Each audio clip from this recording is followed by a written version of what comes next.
reflects the sieve, the filter that they're looking at it through. And that has become part of your definition of things, that your body is matter, that everything you see is matter, and that matter is subject to decay and change, and that it is vulnerable, and blah, blah, blah. And so you take them as authority, and you agree with them, and that's part of your mutually agreed upon definition. But if you're willing to look at every form and consider the possibility that its substance is pure energy, and that the energy is spirit, capital S, spirit, one of the definitions of God, that will open up the windows of heaven to you. Because then you can become curious to know what it really is, with an expectation that what you will discover will be wonderful. And it's easy to be willing to discover wonderful things. You don't resist discovering wonderful things. And the way I'm talking right now is right-mindedness. It doesn't accomplish the goal, but it sets you in the right direction and allows curiosity to be present so that you can dare to abandon your acquired best definitions that have given you a feeling of security and turn toward the altar, the unknown, what you're not sure of yet, so that you can ask to be infilled with what you don't know yet and have the experience, the direct experience of truth. And so you persist. You persist because that is the only way to wake up. That's the only way to come back into your right mind.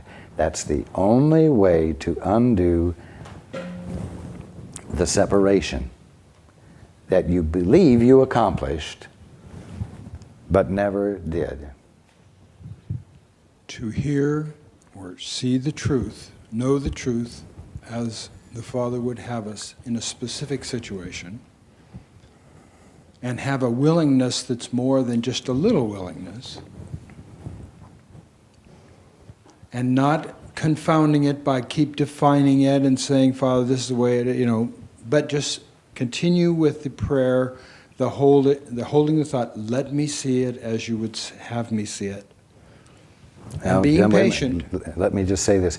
Don't continue with that thought over and over and over and over. You've got to express the thought and then shut up. And listen forever. Yeah, and listen, yes.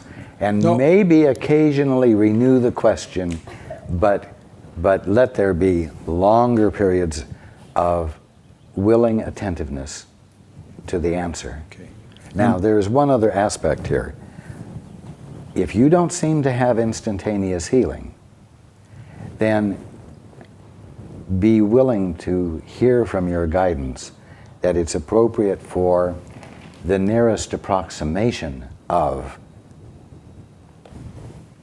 transformation, regeneration, and redemption to occur, which might involve surgery at this point. Because that's the closest within the mutually agreed upon definitions of what everything is that everyone has been able to get to, where there can be a manifestation of transformation, regeneration, and redemption. Now, if in the surgery some part of the body is removed, there's redemption is still necessary. Or possible. Well, what's necessary must be possible. And so, when awakening occurs, let me just put it this way.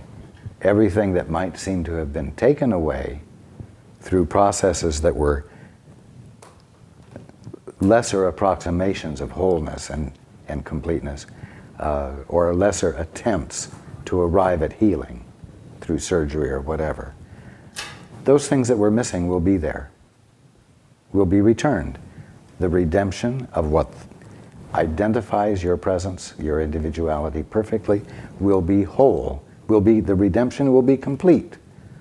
And so if there was a finger that was lost or a leg that was lost, it will be present. And you don't have to wait until you die to find them returned to you.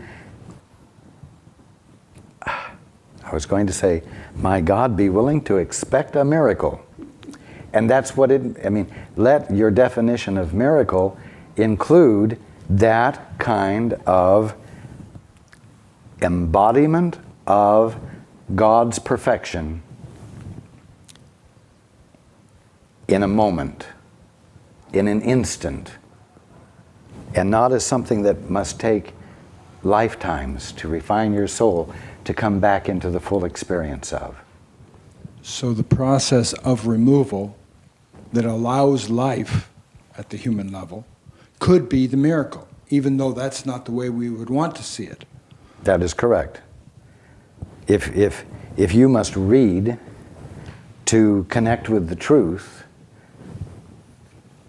and that will heal, and your vision is so poor that you can't read, then get glasses and say thank you for the glasses that allow you to read, so that you can read the truth that will promote the transformation that will heal your eyes. Getting the glasses is not redemption, but it allows for redemption to occur.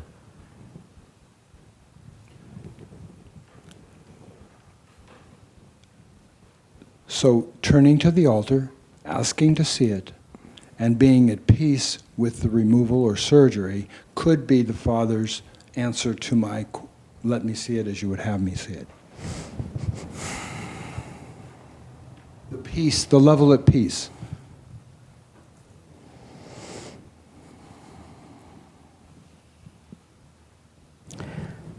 There's a statement, divine love always has met and always will meet every human need. The simple fact is that because you never left the kingdom of heaven and you never stopped being the Christ, you never stopped being the place where God is presencing himself,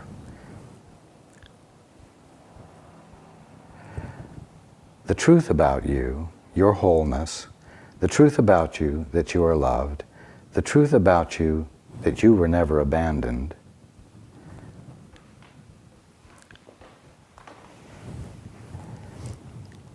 remains the truth, you might say, right in the middle of your dream. And so, because it is the nature and function of your being to fulfill itself perfectly, you will find the means within the dream for your needs to be met as you come back home. And so, you say, Father, I've asked to be infilled with the direct experience of your presence in her or in him, and I'm not seeing it. And humanly speaking, there's a need that needs to be addressed because she's bleeding to death, or such and such a thing is keeping normal functions from occurring. And there is a need for correction at some level. I'm not seeing it in terms of instantaneous healing. Should we take steps, humanly speaking, to secure the ongoingness of her life so that together we can continue to ask and have the experience of complete redemption, which would mean the reappearance of what seemed to be lost surgically. Or the ongoingness of normal functioning. Yes, Without the reproduction of the removed organ. that's right. Thank you very much. You are welcome. A long time ago, Raj, you said to me when I was beginning to make my transformation to a practitioner of the healing arts, to be the transparency and not to take the responsibility for. And so whenever I feel like I really want this to happen, I really want this healing to happen, I recognize that it's me taking responsibility and that I need to let that go so that whatever truly should happen in the divine sense can take place. That's right, because any intent you have that you become intense about becomes an opaqueness and a lack of transparency that disallows for God's love to flow through you because you wish to be the servant of the Father's will.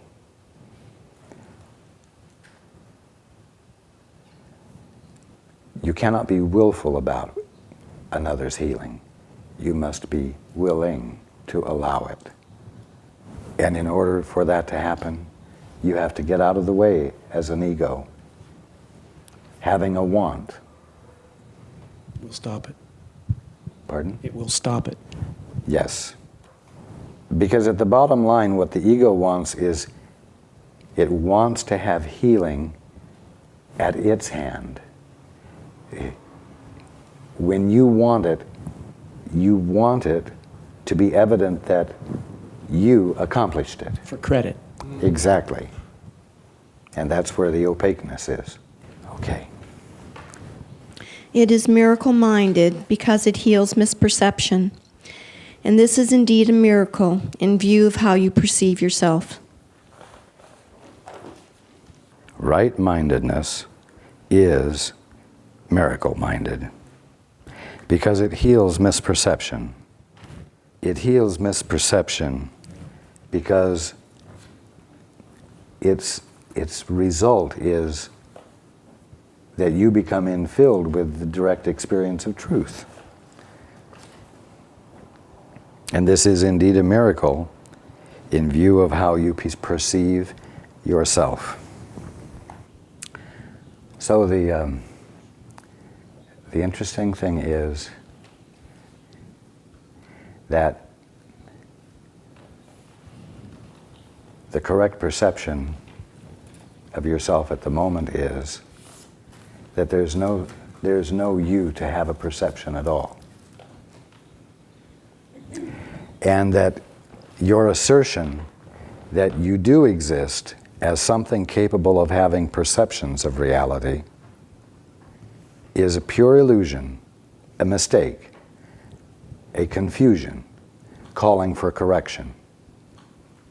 And so, at the bottom line, what we've been talking about today points to the need to open up to your source so that that which really constitutes your presence, which is God, might find room in your conscious experience of being to be the illuminating presence of your mind and reveal Himself in you as you, and thus open you up to the experience of reality of the kingdom of heaven, of unalterable perfection, and cause you to wake up. Mind you, in the process, in the experience of the kingdom of heaven that's currently being called the human experience, rather than the kingdom of heaven, you will appear to be an agent for change. And your brothers and sisters will be healed. And you will find yourself healed. But the improvement of the human condition is not the goal. The improvement of the human condition is always the manifestation of God occurring, demonstrating that God is with you as an experience of being loved. And that experience of God loving you illuminates for you your divinity, again at an experiential level of knowing, which transforms your mind